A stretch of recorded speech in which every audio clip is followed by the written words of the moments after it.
নমস্কার বন্ধুরা, moms kitchen 4083 আরেকটি নতুন রান্নার ভিডিওতে আপনাদের সবাইকে স্বাগত। আজকে আমি রান্না করছি পটল পুর। গরমের দিনেতে এই একই সবজি পটল, কাঁকরোল, স্কোয়াশ এইসব দিয়েই রান্না করতে হয়, তাই এগুলোকে একটু উল্টে পাল্টে করলে স্বাদটাও চেঞ্জ হয়, খেতেও ভালো লাগে। তাহলে আমি শুরু করছি আজকে পটল পুর।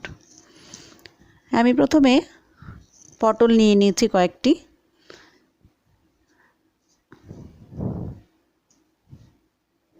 পটলগুলোকে আমি চেঁচে নিয়েছি, খোসা ছাড়াইনি।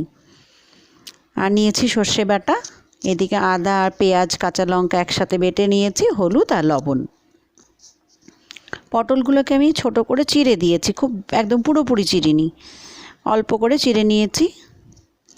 এবার আমি পটলগুলোকে একটা চামচের সাহায্যে ভেতর থেকে পটলের বীজ আর পটলের গায়ে লেগে থাকা মাংসগুলো সব বের করে নেব।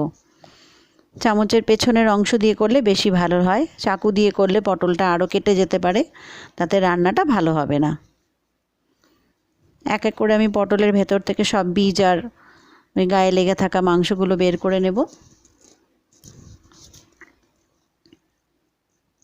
দেখতেই পাচ্ছেন সুন্দরভাবে বের হয়ে এসছে। সব পটলেরগুলোই আমার বের করা হয়ে গেছে। এবার আমি এর মধ্যে একে একে মশলাগুলো দিয়ে দেব। প্রথমে দিয়ে দিচ্ছি সর্ষে বাটা। সর্ষের সাথে আমি 4টা কাঁচা লঙ্কা দিয়েছি। আপনারা চাইলে বেশিও দিতে পারেন, কমও দিতে পারেন। আর দিচ্ছি আদা পেঁয়াজ, আর এর মধ্যে আমি 2টো কাঁচা লঙ্কা দিয়েছি। এই পেস্টটা, আদা পেঁয়াজ আর কাঁচা লঙ্কা, এই পেস্টটা দিয়ে দিলাম। আর দিচ্ছি সামান্য হলুদ, সামান্য লবণ। এবার এটাকে আমি ভালো করে মেখে নেব। আদা পেঁয়াজ বাটা মোটামুটি 4 চামচের মতন লাগবে, 7-8টা পটল হলে। আর কম হলে আর একটু কম লাগবে, আপনারা প্রয়োজন মতন দেবেন। এবার সামান্য চিনি দিয়ে দিলাম। আমি তো সব রান্নাতেই সামান্য পরিমাণে চিনি দিয়ে থাকি, তবে রান্নার টেস্টটা ভালো হয়। আপনারা চাইলে দিতেও পারেন, না হলে আপনারা স্কিপ করতে পারেন চিনিটা। এবার আমি পুরগুলো ভরে নিচ্ছি।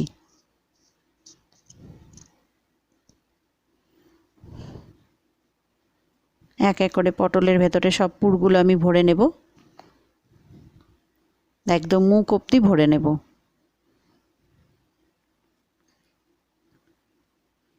দেখতেই পাচ্ছেন সব পটলগুলোতেই আমার পুর ভরা হয়ে গেছে।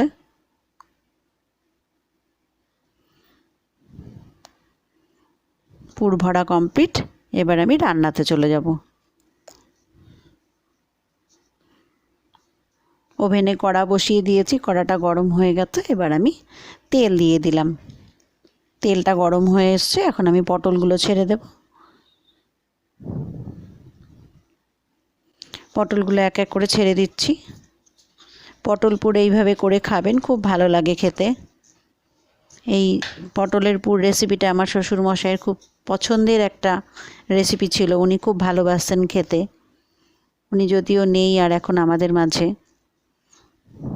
তাই এই রান্নাটা করতে করতে ওনার কথা খুব মনে পড়ছিল। একটু ঢাকা দিয়ে দিলাম পটলগুলো সব ছেড়ে দিয়ে। একটু ঢেকে ঢেকেই রান্নাটা করতে হবে, যেহেতু পটলটা কাঁচা, সেদ্ধ করা না আগের থেকে। ঢেকে ঢেকে করলে পটলটা সুন্দর সেদ্ধ হবে, ভাপে সেদ্ধ হবে পটলগুলো। আবার ঢেকে দিলাম। একটু ঢেকে ঢেকেই করতে হবে, তবে পটলগুলো সুন্দর সুসিদ্ধ হবে। পটলগুলোকে উল্টে দিচ্ছি, উল্টে পাল্টে নিতে হবে, তবে দুদিকই বেশ সুন্দর ভাজা হয়ে যাবে।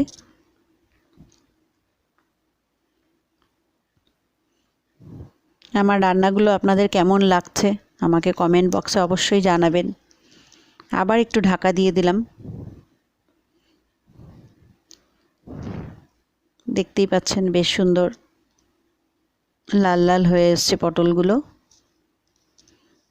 ভাজা প্রায় হয়ে এসছে। আবার একটু ঢাকা দিয়ে দিলাম আর একটু ভাজা হওয়ার জন্য।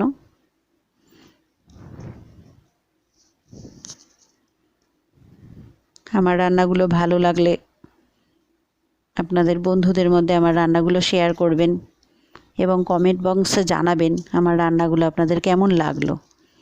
এবার ওই পটলের যে মশলাটা বেঁচেছিল পুর ভরার পরে সেটার মধ্যে আমি সামান্য জল দিয়ে দিলাম। তাহলে মশলাগুলো বেশ পটলের গায়েও লেগে থাকবে, খেতে বেশি ভালো লাগবে। সামান্য জল দিয়ে আবার আমি ঢাকা দিয়ে দেব।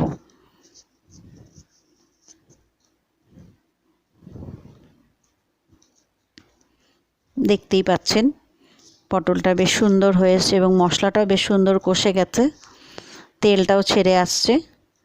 পটলের পুর রান্না কমপ্লিট আমার। এবার আমি প্লেটিং করে নিচ্ছি।